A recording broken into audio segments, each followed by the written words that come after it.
So what is woodworking for you? A hobby or something you want to turn into a business? If you said business, then I got some tips for you on how to find referral partners, to find more business, but as well, how to present yourself to be able to get to those larger and larger orders. A business always starts with one of two things, either something you're passionate about or a need that you feel that you can fulfill for someone. Cable guy. Oh, great. That should lead you to the what. Be it the product that you're selling, the service that you're offering, or the problem that you're trying to solve for someone. A crafty, product-based business is a tricky thing. Etsy, craft sales, Facebook Marketplace. So with all those choices out there, this is why you should be focusing on your why and why it matters so much.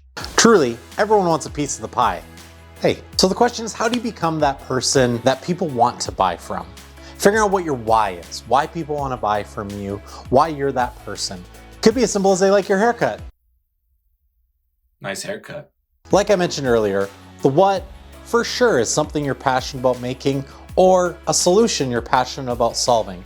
But if it's product-based, there's a couple factors you need to take into consideration. You need to think about the tools and the space that you have access to, the need you're trying to fulfill. Even things like margin, you really need to take into consideration because you're trading your time for whatever your product or service is.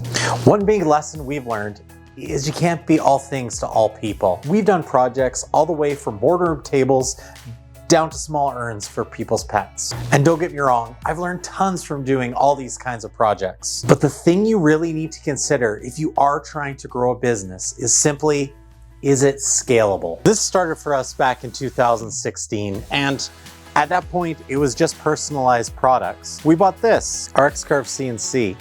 I was just getting back into woodworking, and somehow I talked Aaron into letting me spend money that we didn't have to buy a machine I didn't know how to use. Spoiler alert, we're still happily married. As I mentioned earlier, you really need to think about how to scale this business and where your setup is at the time you're trying to get rolling. For us at that point, the reality was we weren't ready. And I have a little dirty secret I'm gonna share. So I figured out how to use the X-Carve, and we were just really making simple stuff out of cheap, inexpensive materials. Chris Crawford, what's going on, brother? Justin Holobitsky here, local real estate guy, Remax Elite. Yeah, everything's unreal, man. Like, market's always hopping. Actually, not everything's great. Like, I shot an 82 yesterday. Like, an 80 friggin' 2. Also, while I got you on the phone here, I just sold this place, $1.6 million. Beautiful setup. I want to get them a client gift. And I know you got, like, the best new Yankee Doodle workshop. And you do all this woodworking stuff, just hoping you could do me up a cutting board. And would you be able to etch my face on it? The reality was I wasn't in a position to be able to batch out more than 1 or 2 cutting boards, and it would have taken me way longer than most people because I didn't have the right tool set up. So I did the unthinkable. I went to stores and bought cutting boards, sanded them, and then engraved them. Wait, what?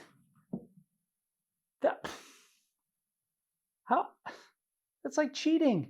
Let me try and bring back a little bit more of my credibility. It worked really well. And I was very open about the fact that I wasn't making the cutting boards. And it actually became a selling feature when I started making the boards myself. And you know what? Orders kept coming in, which meant we could buy the bigger tools to build out the shop. So I was able to batch out more than 1 or 2 boards at a time. The problem was just that I was only doing 1 or 2 boards at a time. You know, I think that doing anything like this at a small scale can take just as long as doing larger and larger orders. But where do you find the people that want to buy 100 boards at a time? We're now full circle back to why.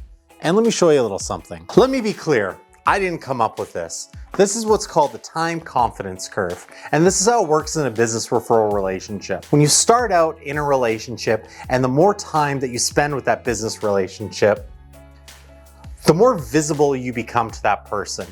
Visibility really means that they're learning to trust you as you're learning to trust them. That often will turn into the next phase where you'll start seeing more referrals, maybe 1 or 2, maybe they're just using your service or telling people that are closer to them to use their service. But that's the credibility stage where everything is starting to flow as far as a relationship, and you're starting to see some results from the time that you're spending with them. The next step in this, which is the real part you want to get to, which is profitability. When you hit that point in time where there's trust, where they know that you're going to stick around for a long period of time and you're not a fly-by-night, that's when profitability comes in. And that's when those relationships even turn into more than just the one-off sales or the one-off service calls. Okay, you're still here. So let's talk about where you can find clients. Now, my biggest piece of advice with this is be transparent. This is an Amway. We're an alcoholic. Oh, no, I never touched this stuff. But you don't have to be drunk to know the value of Amway. People that you should talk to first are the people that you know, but more specifically, the people that have services that you've used yourself. It could be the realtor that you bought your house with. You have that relationship with them.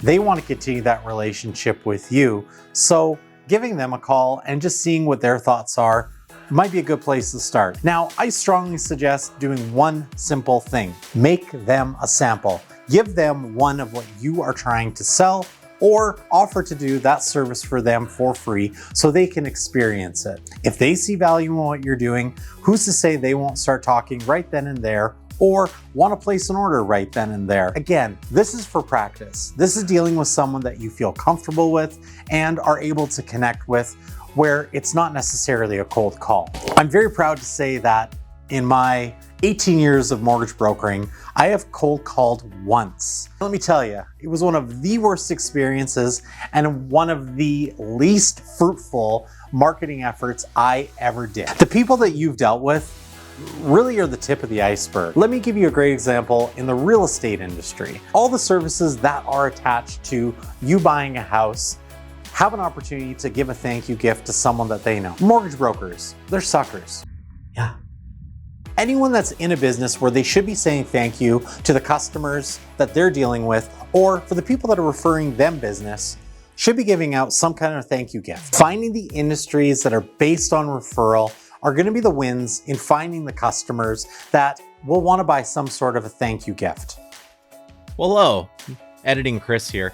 And for whatever reason, I lost a bunch of the footage for this, so I'm going to hop in here while I'm sitting on my computer editing this video and give you a couple more tidbits. Jumping back to the kind of businesses that you should be looking at, a recent success that we had was actually with the Gift Basket Company. They ordered a large batch of smaller charcuterie boards from us to add to a locally made basket that they were doing for the holidays. This was an awesome solution because it gave us the opportunity to be able to batch out a larger quantity of products that they're actually now promoting us and the work that we do locally. One area that a lot of woodworkers miss out on is networking. Going to networking groups, either dollar clubs, chamber of commerce, B&I chapters, which are designed where professionals are trying to build their business by passing referral, is a great opportunity and a great place for you to find those businesses and business owners that are trying to build businesses based on referral and have clients that they're trying to communicate and thank so they can earn their business, their friend's business, and future business.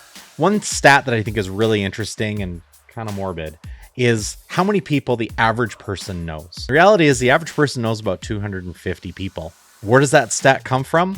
Well, it's the average amount of people that you would find at a funeral. Like I said, that sounds a little morbid, and that's definitely not the point to be the ambulance chaser. Ambulance chaser. However, it just gives you an idea of what you can expect from one individual and the people that they have behind them that you have the potential of networking and you have the potential of marketing yourself to. Now, when I say marketing, you need to know how to talk about your business. And yes, the scary reality is you are a salesperson. You are selling your business. And one thing that I've learned about sales that's really key and something that I think a lot of people miss out on is really it's just promoting.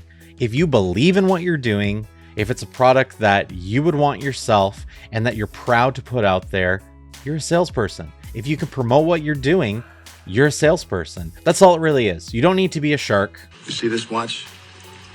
And we're definitely not selling Florida swampland. A always BBC closing. If you believe in what you're doing, you're going to be able to promote it and you're going to be able to get it out there to help people. Retail boutiques is another great way to get your products out there if that's the kind of volume that you want to do. But again, I'm going to talk about margin. Margin is something that can be really tricky. Coming from a retail background as well, we would see products that would be landing on our shelves for say $40. But looking at what the cost would be to the company, in some cases it was as little as $4. Unbelievable. Can you make those kind of margins in the products that you're selling going into retail stores? A retailer is not going to want to sell your $40 cutting board for $40. They're going to want to sell your $40 cutting board for $60 to $80. So they're able to bring in a profit to cover their overhead, not just be a promoter for the one or two products that you have in their store. I'm sure there's a formula out there on how to figure out what your margins need to be. Personally, this is something I've never ventured down. I do have a really good friend that has done this, and as an artist, it's been really easy for him to be able to mass produce products that display his art and get those into retailers with great success. Great success. Let's start to tie this all together. You know what your why is, why people would want to deal with you, why your product or service is better than what they could get from your competitor. Your what speaks for itself. It's something that they need, either a product or a service that adds value to what they're doing in their business, or just something that adds value to what they're able to do for others. You're starting to get referrals. You're going to those places where there's more individuals that are trying to build their businesses, and you're able to network with them as a product sales business or as a service-based business. You're able to speak positively about your business, promoting what you can do or what you can offer, and having those generate sales for what you're trying to do. That leads to the final thing, and that's delivery.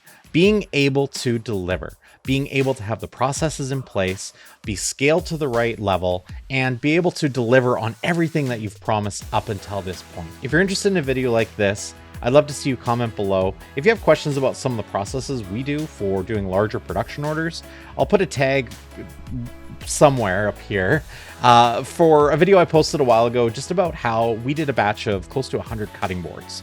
As a side note, I'm actually speaking at Workbench Con this year, and one of the key things that we'll be focusing on in our talk is how to turn your content business into a profitable hobby, and the systems, the processes, and the things that you would need to know on whatever scale level you would want to be. So if you have questions about that, or especially if you're coming to Workbench Con, let me know below. I would love to connect in person, and hopefully we'll see you there. By the way, if you are looking for tickets, I did add a link to Workbench Con in the description, so you can check that out and see all the other amazing speakers that will be there. And I'll tell you, the only reason I'm doing videos like this continually today is because of a lot of what I've learned going to this conference every year. I really appreciate you watching this video. If I've earned it, I'd love to see you hit that subscribe button and hit that notification bell so you can see future videos. If you have made it this far and you are more interested in woodworking projects or motorcycle builds, make sure you check out these next videos. And as always, appreciate it if you are subscribed because that does help this channel grow. Take care. We'll see you on the next video.